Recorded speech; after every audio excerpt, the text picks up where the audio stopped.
So now what we can do is come in and make this flow a little bit better. And there's a concept in video editing that's called video follow audio or audio follow video.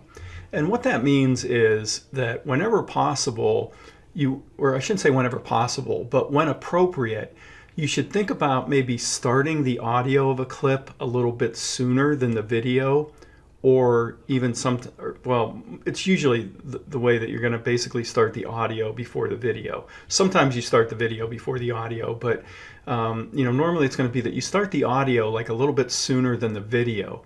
And what that does is it kind of makes it so that the edits don't seem like so abrupt. It doesn't make it seem like you're just going like chop, chop, chop, chop, chop, like from one shot to the next.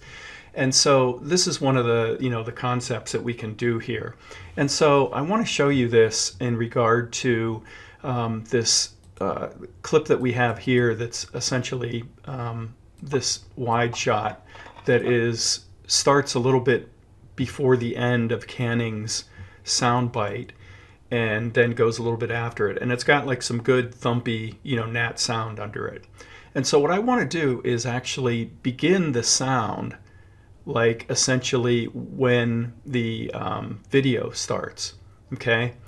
And so actually I want to actually make it start a little bit before the video starts. In fact, I want to basically make it start like a couple of seconds before the video starts.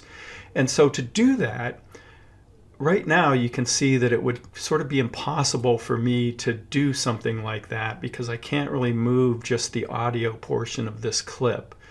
I really can't do anything with that. And so essentially what we're going to do here is, and this is a very good trick to know, is we're going to unlink our clips. Normally in Premiere Pro, if you have a clip that has audio and video, it's going to keep those clips linked together because that's normally what you want. Because when you basically change something, length of audio or video, you basically want to do both at the same time. But if we just right click on the clip and then select unlink, what we can do then is we can actually take this audio portion and we can move it separately.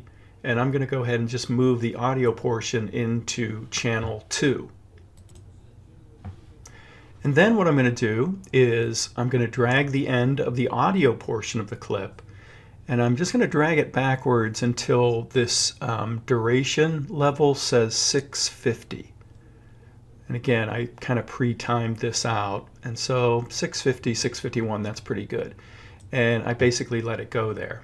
And so now what's going to happen, and this is going to be subtle, but I'll play this for a little bit. You should be able to maybe hear the thumping come in before he stops talking. We're in downtown Detroit right now in Hart Plaza. Okay, yeah, you definitely could hear it. Okay, and again, just that kind of subtle thing kind of makes everything flow a little bit better. And I'm actually going to do the same thing at the end. I'm actually going to take the end of this clip and I'm going to drag it a little bit past the other video clip that we have. And so it's going to be the same thing. It's actually going to, continue going actually into his second soundbite. People want to come here, have a good time, dance, and enjoy each other. Okay, and so that's kind of good, but we can make it even better by actually, rather than abruptly starting this audio, it would be better to actually fade it in because that's going to make it sound, subtle, more professional, better. And so that's what we want to do is actually fade this audio in. And the way that this works, somewhat ironically, is kind of similar to the way it works in Audacity, although it takes a little bit more to get there. You'll remember in Audacity, when we wanted to lower or raise a clip level, we would put a little node on the timeline and then drag it up or down. It's going to be the same thing that we're going to do here in Premiere Pro, but this time we're going to call them keyframes. And so what I want to do in order to access the audio portion of the clip is double click the audio portion right here. And you can see that that's going to give me a representation of the audio waveform. And then what we want to do is go to Effect Controls. And Effect Controls, again, we've seen this before. This is going to allow us to change the level of volume and do some other cool things. So when we do that, you'll notice that if I move my current time indicator now, it also shows the current time indicator up there in the effects window. And so it actually shows, you know, sort of like it's mimicking what I'm doing in the timeline. So I want to move to the very beginning of this clip. So essentially like right here. And what I'm going to do is under audio volume, or under audio volume and level, what I want to do is click this little diamond thing here and add a keyframe. Okay, and so you can see that it subtly added that little keyframe there. And so then what I'm going to do is I'm going to drag all the way over to like basically when he stops talking, so the end of Canning's bite. And I'm going to put another keyframe in the volume audio level right here. So now I have two keyframes. And then what I can do is back up to the previous keyframe. And in order to do that, you can use these little left and right arrows here. So I can just do the left arrow and back up to the previous keyframe. And now what I can do is basically set my audio at the lowest possible level. And then what's going to happen is it's going to start out at the lowest possible level and then fade up until it reaches the full level right here at this keyframe. So to do that, I'm going to again hover my mouse over that blue numbers there. So anytime you see like blue numbers in Premiere Pro, that means that you can hover your mouse over it and click and drag and basically change the value. And it seems like minus 281.1 dB is the maximum lowness that I can go. So I'm going to use that.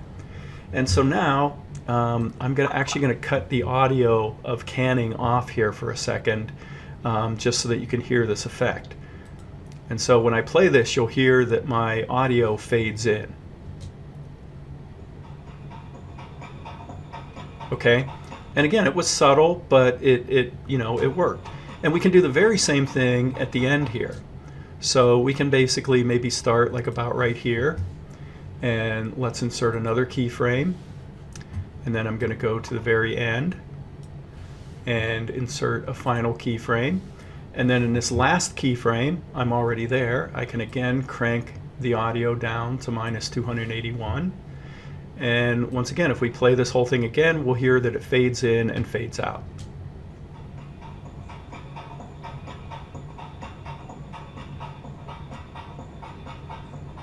Now it's fading out. Okay, and again, just doing subtle stuff like that is really going to help make whatever project you're working on flow. So let me go ahead and unmute this guy again, and then let's hear what it sounds like actually with his bite. 100 artists. We're in downtown Detroit right now in Hart Plaza. And so I know it's kind of hard to hear like over just listening to how you're listening to it now. People want to come here every time, dance, and enjoy. But it does make a difference. Okay, so again, that's how you can change the audio levels of clips. And so then that's that.